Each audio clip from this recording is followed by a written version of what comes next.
Imagine waking up to a world without power. It's disconcerting, but you assume it's a temporary outage. The alarm clock is off, the coffee maker silent, the refrigerator absent. No big deal, right? Just a hiccup in the system. The power company will have it fixed by noon, surely. But as the day stretches on, the lights remain off. You check your phone. The internet is down. No news, no updates. Nothing but the swirling speculation of social media, where rumors spread like wildfire. Some say it's a storm, others a cyber attack. A few even whisper about an alien invasion. Confusion reigns, but hope persists. It's just a glitch, a temporary outage, it has to be. Meanwhile, life continues as usual. Stores remain open, their backup generators humming away. People go about their business, convinced it's a matter of hours before everything returns to normal. They're oblivious to the brewing storm, to the ticking time bomb of a prolonged blackout. But you know better. You understand the gravity of the situation.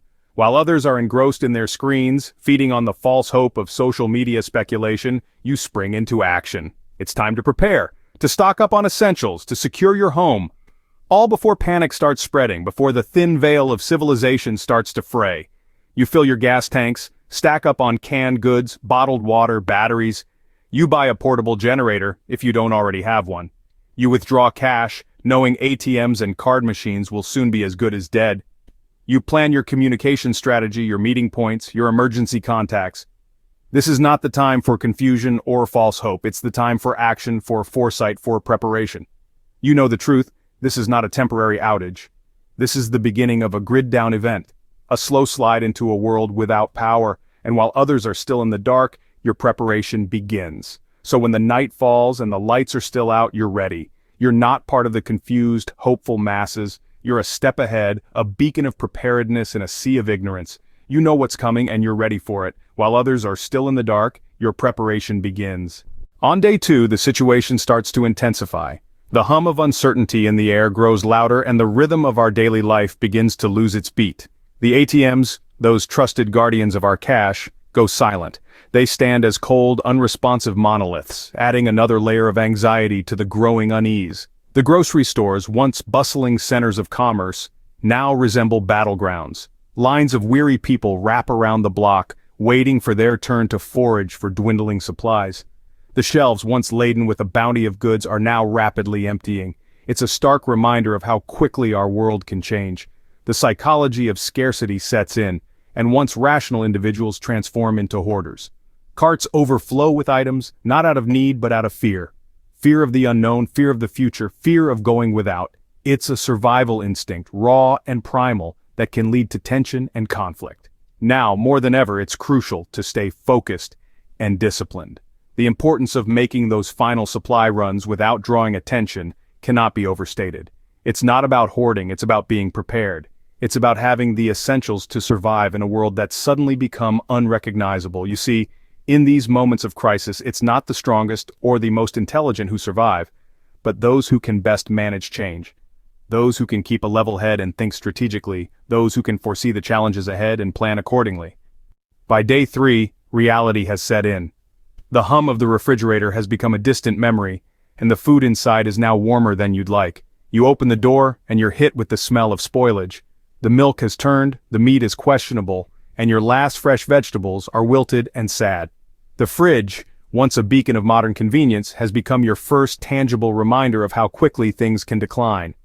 As you venture outside, the quiet hum of traffic is replaced by an eerie silence, punctuated by the occasional frustrated honk of a car horn. Gas stations, once bustling with activity, are now desolate, their pumps dry and lifeless. The absence of fuel is starting to hit home. The world outside your doorstep is changing, and not for the better. On the streets, you notice a shift in people's behavior. Faces that once held a glimmer of hope now bear a hardened, wary look. The friendly nods and casual conversations have all but disappeared, replaced by a palpable tension. It's as if everyone is holding their breath, waiting for something to happen. Aggression is simmering just beneath the surface. Back at home, you take stock of your food and water supplies. You ration out portions, understanding that every bite and every sip count now more than ever. You've become meticulous about hygiene, knowing that one small infection could spiral out of control without access to medical care. Your world has become a constant balancing act, maintaining stability in your living conditions while mentally preparing for the uncertainty of the coming days. You focus on conserving energy, staying healthy, and keeping a low profile. The days of taking a warm shower or sipping a cold drink are behind you and you're not sure when they'll return. But amidst the tension and uncertainty, there's a unique kind of resilience that starts to take hold. You're adapting, learning to navigate this new reality. It's not easy and it's far from comfortable, but it's necessary. It's about survival. While others start slipping, you stay steady. Day 4 brings a new level of fear as neighborhoods become hunting grounds. As the realization sinks in that the power isn't coming back anytime soon, desperation begins to rear its ugly head. The veil of civility starts to thin as the fight for survival intensifies. People who were once friendly neighbors can quickly turn into potential threats. Your quiet suburban street can transform into a hunting ground for the desperate. This is when break-ins start to increase. With the power out, traditional home security systems are rendered useless. People are breaking into homes not out of malice, but out of desperation. They're looking for food, water, and supplies. They're looking for anything that will help them survive just one more day in this new world without power. So what do? You need to harden your home. Start by reinforcing all entry points. Doors and windows are the most obvious, but don't forget about other points of entry like your garage or basement. Use whatever materials you have on hand. Boards, nails, furniture can all be used to barricade your home. Next, you need to conceal your supplies. If people see that you have food, water, and other necessities, your home becomes a target. Store your supplies out of sight. Use hidden spaces in your home, bury supplies in your yard, or even consider creating a hidden cache in a nearby location. Finally, you need to keep a low profile. The less attention you draw to yourself and your home, the better. Avoid using lights at night, keep noise to a minimum, and don't advertise that you have supplies. Blend in with your surroundings. Look as desperate as everyone else, even if you're not. Remember, in this new world without power, the rules have changed. It's no longer about fitting in or being a good neighbor. It's about survival, your survival. And to survive, you must become invisible. You must become a ghost in your own neighborhood.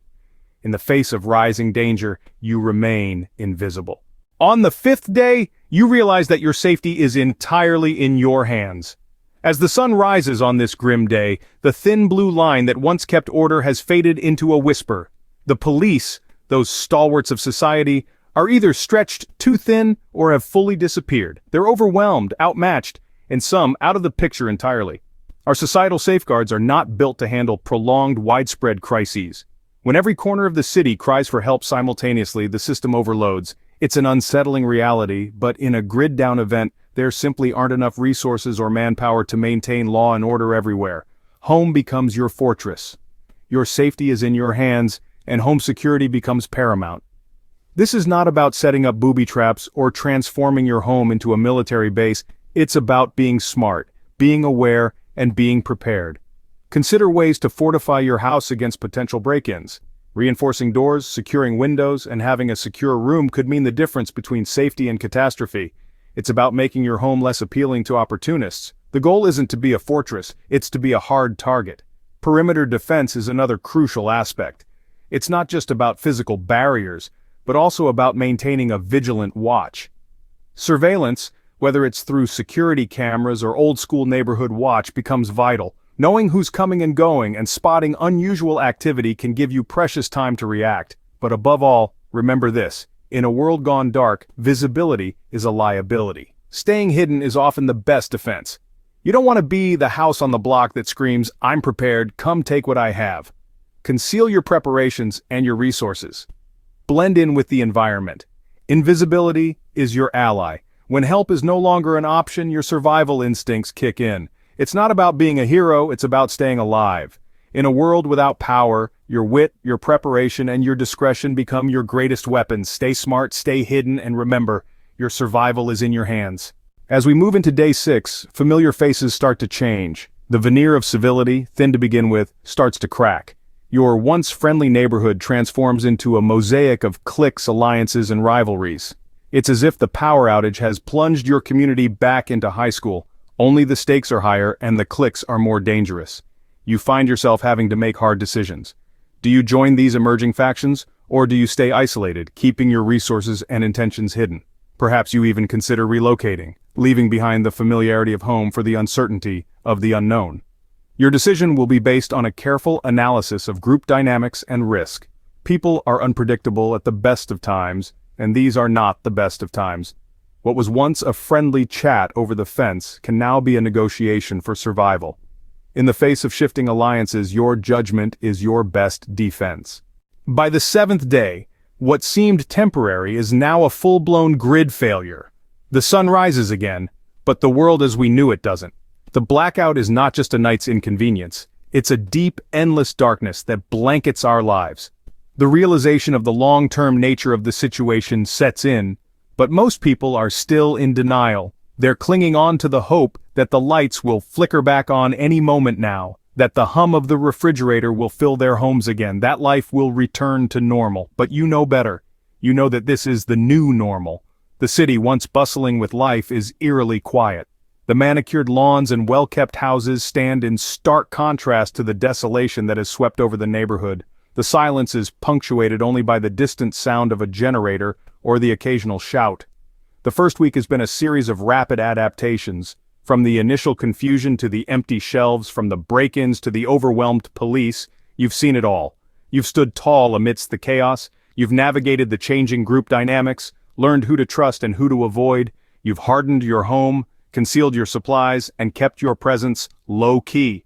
Now it's time to think long-term. It's time to adapt, not just for survival, but for resilience. It's time to focus on the basics: food, water, shelter, security.